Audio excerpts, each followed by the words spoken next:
Добрый день, дорогие ребята! Я приветствую вас на уроке русского языка.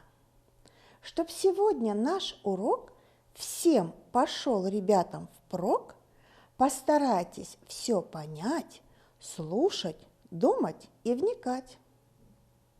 Отгадайте загадки. Без пути и без дороги идет самый длинноногий. В тучках прячется, во мгле, только ноги на земле. Это дождь. Бел, да не сахар, нет ног, а идет. Это снег. Без рук рисует, без зубов кусает, не огонь, а жжется. Это мороз. Стоял на крепкой ножке, теперь лежит в лукошке. Это гриб. Если хорошо заточен, все легко он режет очень. Хлеб, картошку, свеклу, мясо, рыбу, яблоки и масло. Это нож. Рыжий нос в землю врос, а зеленый хвост снаружи. Нам не нужен хвост зеленый, нужен только рыжий нос. Это морковь, совершенно верно. Прочитайте слова отгадки. Сравните, что у них общего. Правильно, все слова отгадки с парными согласными в корне слова. Ветер разметал осенние листочки, пары потерялись. Поможем им собраться вместе. Какие пары у нас получились? Б, П, В, Ф, Г, К, Д, Т, Ж, Ш, З, С. Обратимся вновь к нашим отгадкам. Как различить, какую парную согласную надо писать?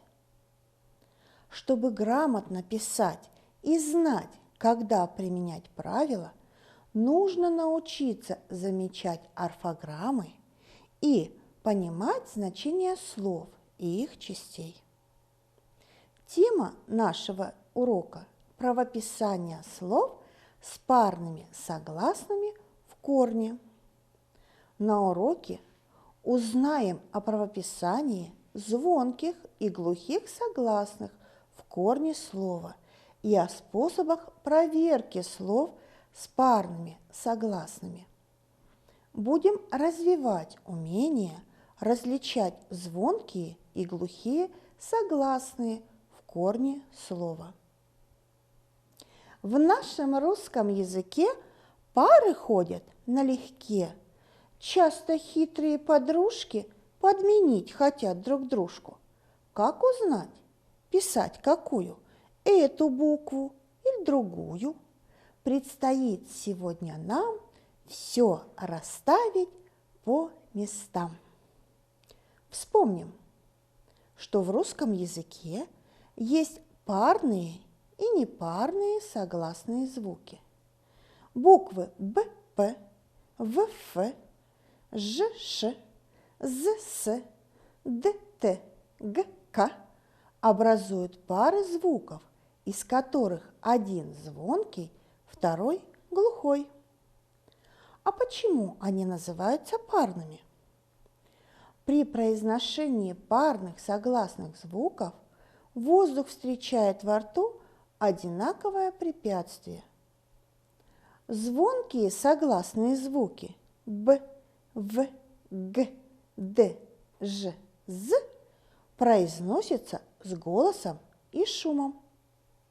А глухие согласные звуки П, Ф, К, Т, Ш, С произносятся только шумом. Некоторые слова мы пишем правильно и без правила, потому что в этих словах каждому звуку соответствует одна единственная своя буква. Например, пир, пол, дом, поклон, пух. На конце этих слов непарные звонкие согласные р, л, м, н и непарный глухой согласный звук х. Этим звукам при письме можно доверять. На их месте нет выбора букв, а значит, нет орфограмм. А можно ли доверять парным по глухости, звонкости согласным? Давайте понаблюдаем. Обозначим звуки, которые слышим в указанных местах.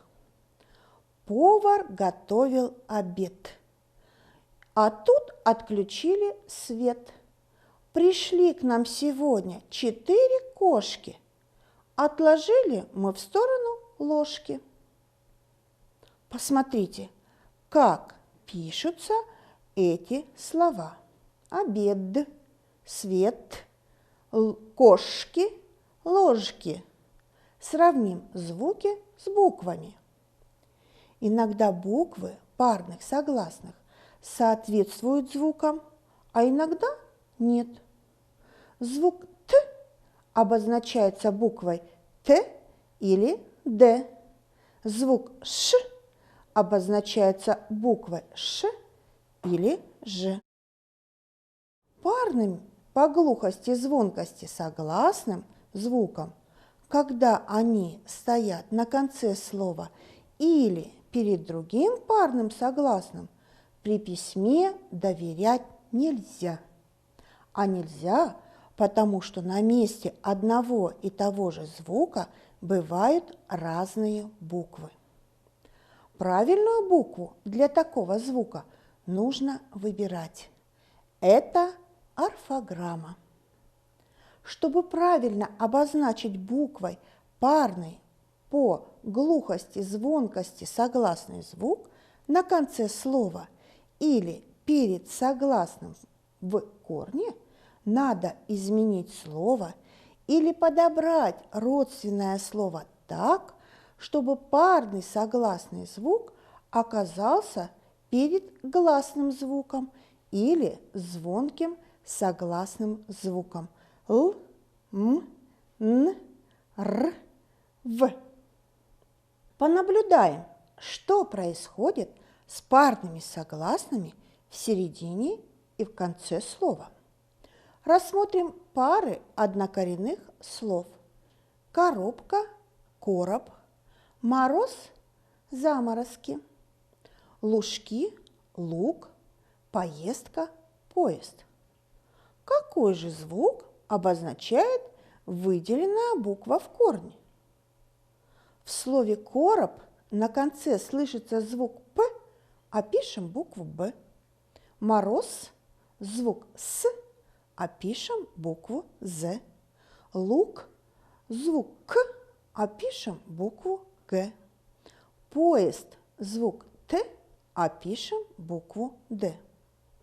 На конце слова парный согласный звук оглушается.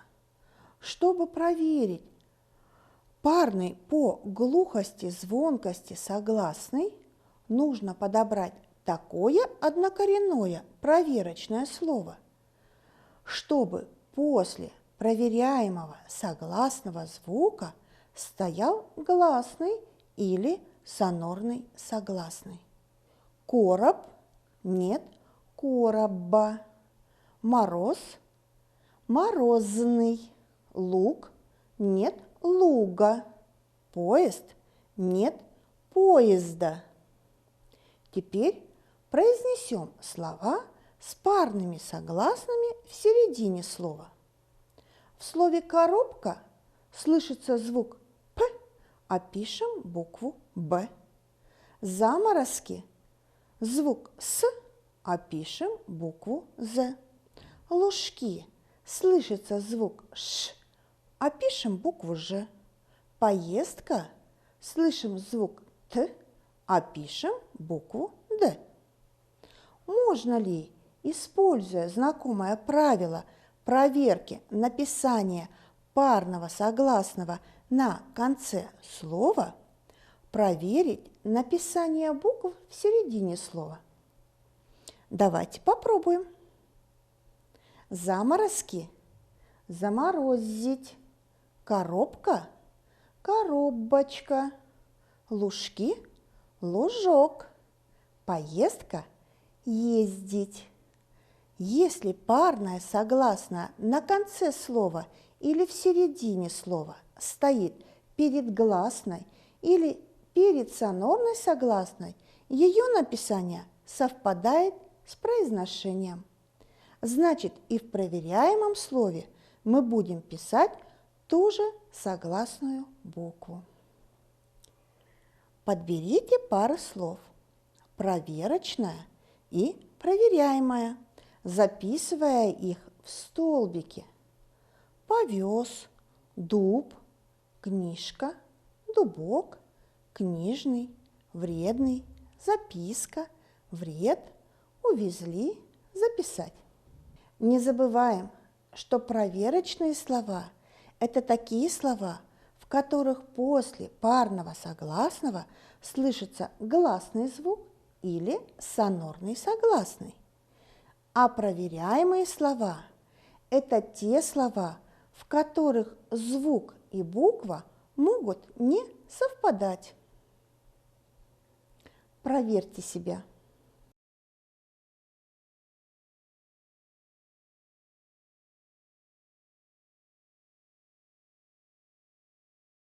Запомните, проверочные слова помогают узнать нужную букву в корне слова. Корни в однокоренных словах пишутся одинаково, поэтому с их помощью можем записать буквы правильно. Проведем наблюдение над озвучением согласного в корне слова. В слове «просьба» слышим звук «з», а пишем букву «с». Произошла замена глухого согласного «с» на звонкий звук, потому что он находится перед звонким согласным «б». Проверим, применяя правило проверки парного согласного звука. Просьба, просить. Можно сделать вывод.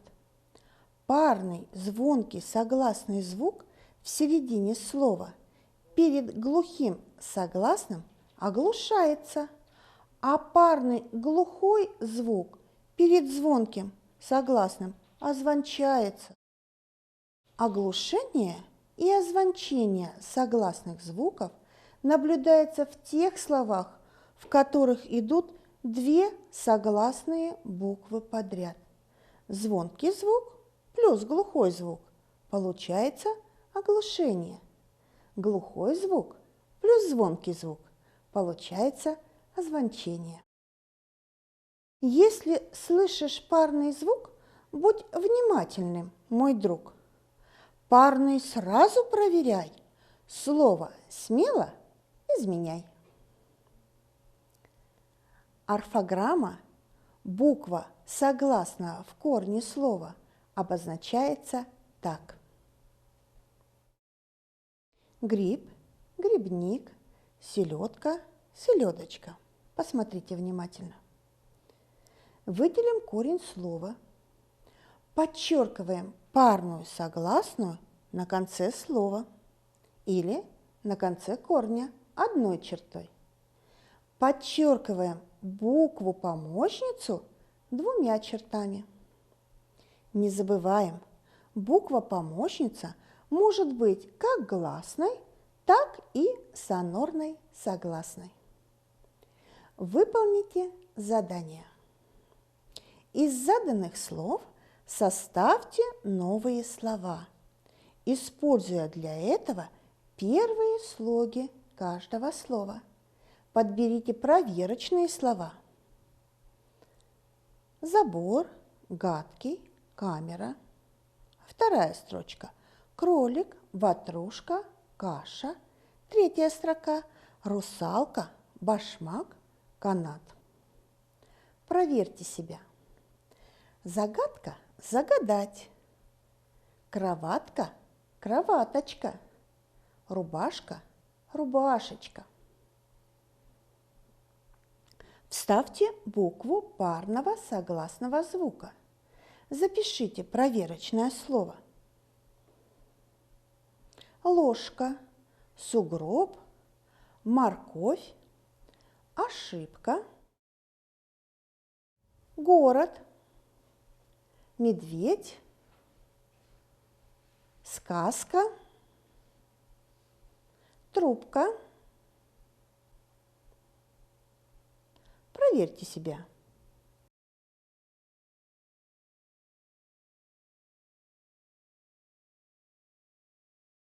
Различаются слова с проверяемыми и непроверяемыми согласными в корне слова или на конце. Написание слов с непроверяемыми согласными надо запомнить или определить по словарю. Например, вокзал, футбол, кувшин, автобус, автор, свадьба и другие слова. Эти слова называются словарными словами. Их написание мы должны запомнить. Давайте попробуем составить правила проверки парных согласных, следуя цветам радуги, то есть той же последовательности. Расставим строчки правила. Чтобы проверить парный согласный в корне слова, нужно изменить слово или подобрать однокоренное проверочное слово, в котором после согласного стоит гласный звук или сонорный согласный. Отлично! Наш урок закончен. Вы хорошо поработали. Подведем итог урока. На уроке вы узнали, что парные согласные звуки на конце слова или в корне слова могут оглушаться или озвончаться. Чтобы правильно выбрать букву согласного звука в корне, нужно подобрать проверочное слово. Для этого можно изменить проверяемое слово или подобрать однокоренное слово, чтобы после парного согласного был гласный звук или сонорный согласный. На уроке вы научились подбирать проверочные слова. Теперь вы можете применить полученные знания практически. На следующем уроке мы продолжим работу с орфограммой парное согласное на конце слова или в корне слова. Узнаем различные способы подбора проверочных слов. Оцените уровень своей успешности. Благодарю вас за внимание. До скорых встреч. Спасибо за урок.